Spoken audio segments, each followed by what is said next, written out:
ഇന്ത്യയുടെ കനത്ത ആക്രമണം അത് പാകിസ്ഥാന്റെ മണ്ണിലേക്ക് കയറി തന്നെ നമുക്ക് നടത്തേണ്ടി വന്നിരിക്കുന്നു.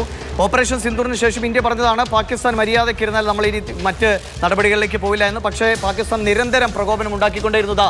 ഇപ്പോൾ പാകിസ്ഥാന്റെ ഏറ്റവും പ്രധാനപ്പെട്ട നഗരം ലാഹോറിലേക്ക് തന്നെ ഇന്ത്യയുടെ ഡ്രോണുകൾ പറന്നിറങ്ങി കൃത്യമായ സ്ഫോടനം നടത്തുന്ന ദൃശ്യങ്ങളടക്കം പുറത്തു വന്നിരിക്കുകയാണ്. അതിൻ്റെ ഏറ്റവും പ്രധാനപ്പെട്ട കാരണം നമുക്കറിയാം, തൊട്ടിപ്പുറത്ത് അതിർത്തിയിൽ നിന്ന് വളരെ കുറച്ച് ദൂരമാണ് ലാഹോറിലേക്കുള്ളത്. തൊട്ടിവിടെ അമൃത്സർ, പഞ്ചാബിലെ ഏറ്റവും പ്രധാനപ്പെട്ട കാര്യം, ഇന്ത്യയുടെ സൈനിക ശക്തിയുടെ ഏറ്റവും പ്രധാനപ്പെട്ട കേന്ദ്രങ്ങൾ.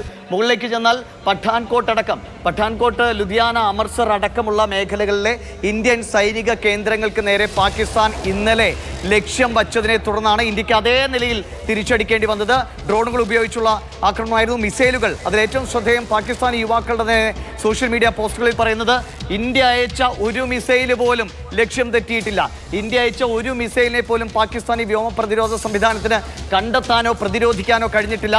എല്ലാം ലക്ഷ്യം കൃത്യമായി ഭേദിച്ചിരിക്കുന്നു. ഇന്ത്യ എന്ത് ലക്ഷ്യം വെച്ചോ അത് പാകിസ്ഥാനുള്ള മറുപടിയാണ്. കാരണം ഇന്ത്യ ഓപ്പറേഷൻ സിന്ദൂറിൽ ഒരിക്കൽ പോലും പാകിസ്ഥാന്റെ സൈനിക താവളങ്ങളെയോ നിരപരാധികളായ സാധാരണക്കാരെയോ ലക്ഷ്യം വെച്ചിരുന്നില്ല. ഭീകര കേന്ദ്രങ്ങൾ മാത്രമാണ് ഇന്ത്യ തകർത്തത്. പക്ഷേ പാകിസ്ഥാൻ തിരിച്ചു ചെയ്തത് എന്താണ്? പൂഞ്ചിലെ ഇന്നലത്തെ പാകിസ്ഥാന്റെ ആക്രമണത്തിൽ 10-16 പേർ നമുക്ക് നഷ്ടപ്പെട്ടപ്പോൾ അതിനുള്ള മറുപടി അതേറെ ആഴത്തിലായിരിക്കും പാകിസ്ഥാൻ ഏൽക്കുക എന്ന് പലരും പറഞ്ഞതാണ്. അതാണിപ്പോൾ സംഭവിച്ചിരിക്കുന്നത്. ലാഹോറിൽ ഇന്ത്യൻ ഡ്രോണുകൾ, മിസൈലുകൾ പറന്നിറങ്ങി കൃത്യമായി ആക്രമണം നടത്തിയിരിക്കുന്നു. അത് പാകിസ്ഥാന്റെ സൈനിക കേന്ദ്രങ്ങൾക്ക് നേരെയാണ്. ഭീകരവാദികളുടെ ചെയ്തികൾക്ക് പിന്നാലെ പാകിസ്ഥാൻ സൈന്യം അതിൻ്റെ പിന്നാലെ വരണ്ട. അങ്ങനെ വന്നാൽ ഭീകരവാദികൾക്ക് എന്ത് നേരിട്ടോ അതേ അവസ്ഥ തന്നെ പാകിസ്ഥാൻ സൈന്യത്തിനും നേരിടേണ്ടി വരുമെന്ന് ഉറപ്പിക്കുകയാണ് ഇന്ത്യൻ സൈന്യം. ലാഹോറിലടക്കം പറന്നിറങ്ങിയ ഈ ഡ്രോണിലൂടെ, മിസൈലുകളിലൂടെ.